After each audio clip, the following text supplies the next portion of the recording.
I'm Sonia Shah, and my project was on climate displaced people in the Bahamas.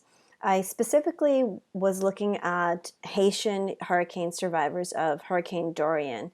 Hurricane Dorian was a Category 5 storm that hit the Bahamas in September of 2019. And in the aftermath of that storm, I had heard that the Haitian community had been particularly hard hit. And so I was interested to find out why that was and to hear their stories. I had reported on Haiti before a few years ago when I was reporting on the aftermath of the cholera outbreak there. And so I used some of those connections I had to try to make connections with Haitian community leaders and NGOs and aid workers in the Bahamas who are working specifically with the Haitian community. And what I learned is that Haitians have been socially marginalized and legally excluded in the Bahamas for many years. They are the largest minority in the Bahamas, and they were the hardest hit by this storm. And this storm was very much fueled by climate change. The seas around the Bahamas had warmed by 1 degree Celsius in recent years.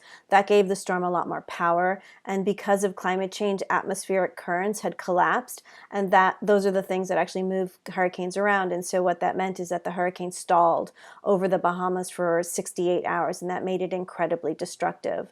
Because the Haitian community was so marginalized in the Bahamas, many of them hadn't evacuated in advance of that storm, and they stayed in shanty towns, which is where they were, living on sort of marginalized lands on these islands, doing sort of the low-wage work, servicing the tourist economy.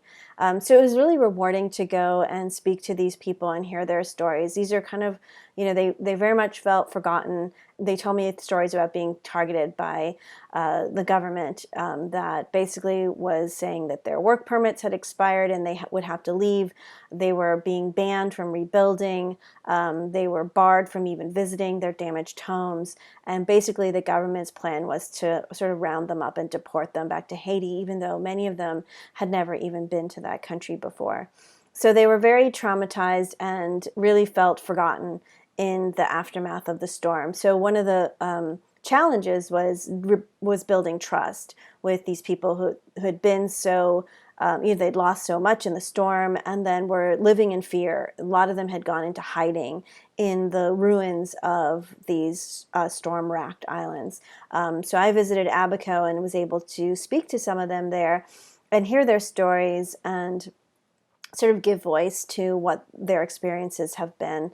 And that was, a very challenging thing to do for me, but at the same time, it was incredibly rewarding because I think a lot of American readers think of the Bahamas as this paradise playground for wealthy tourists, but of course it's a real place with real people, real problems, and it, like many low-lying island nations, is being hit really hard by the changing climate.